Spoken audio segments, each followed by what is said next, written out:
गुस्सा यानी कि एंगर बड़ी ख़तरनाक चीज़ होती है और कहीं ना कहीं हमें ख़त्म करती चली जाती है, अंदर ही अंदर खोखला करती चली जाती है। और ये एंगर सिर्फ दो ही कारणों की वजह से आती है। या तो किसी प्रकार का डर है हमारे अंदर, उस डर को हम किसी तरह मास्क करने की कोशिश करते हैं गुस्से से, या फिर कोई हर्ट है हमारे अंदर, शायद पुरानी कोई हर्ट पनप रही है और वो सप्रेस हो चुकी है, तो ज़रा सा कुछ ट्रिगर करता है तो गुस्सा बाहर निकल आता है। तो मैं आप सबसे कहूँगा कि इस गुस्से को डिज़ोल्व कर दें, इस हर्ट को डिज़ोल्व कर दें जो हर्ट हो चुकी है। मैं समझता हूँ कि बड़ा मुश्किल हो जाता है इस हर्ट को डिज़ोल्व करना, क्योंकि अब किसी ने हर्ट कर दिया है तो हमें लगता है कि किसी भी प्रकार से उसको हम और भी ज़्यादा हर्ट करें ताकि उससे हमारी हर्ट महसूस हो।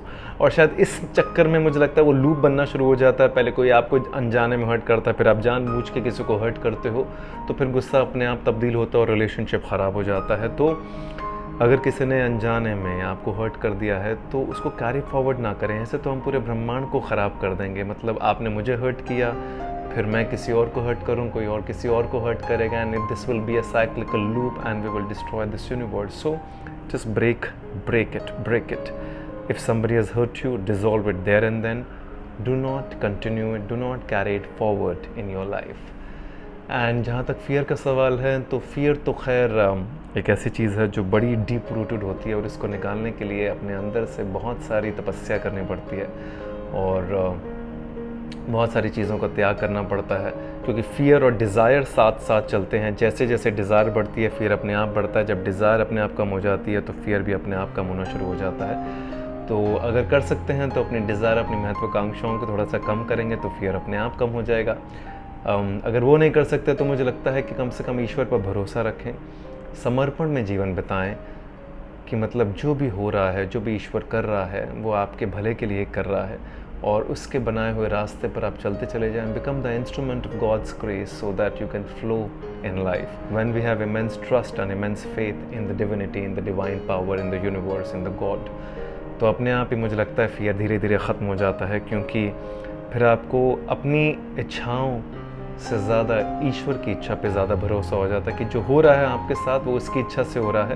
वो कहते हैं ना कि मन का हो तो अच्छा, मन का ना हो तो और भी ज़्यादा अच्छा, क्योंकि वो फिर वो ईश्वर की मर्ज़ी से होता है। तो अगर ऐसा कुछ कर सकते हैं तो फिर अपने आप फियर डिज़ोल्व हो जाएगा। तो जब फियर डिज़ोल्व हो जाएगा और हर्ट डिज़ोल्व हो जाएगी तो एंगर अपने आप डिज़ोल्व हो जाता है लाइफ से, and you become centre and balance in your life. So I hope that somewhere down the line this video must have helped you to understand कि वो एंगर कहाँ से आ रहा है और क्यों आ रहा है। या लिख लीजिए आज बैठ के कागज़ पे अपनी डायरी में कि मुझे गुस्सा क्यों आता है, उसका रीज़न क्या है, कौन सी ऐसी चीज़ है जो मुझे ट्रिगर करती है, क्या वो ट्रिगर होना चाहिए या नहीं होना चाहिए, और क्या मैं अपनी ज़िंदगी का रिमोट कंट्रोल दूसरों को देता रहूं या देती रहूं ताकि वो बार बार मुझे ट्रिगर करे, मुझे गुस्सा आ जाए और मैं अपना आपा भी खो दूँ और अपना जीवन का सेंटर और बैलेंस अप्रोच खो दूँ, और कहीं ना कहीं मैं उनके हाथ की कठपुतली बनती चली जाऊँ और बनता चला जाऊँ ताकि मैं जीवन उनके हिसाब से बिताऊँ। So I keep saying this again and again, do not give the remote control of your life in anyone's hand. Keep the remote control with you.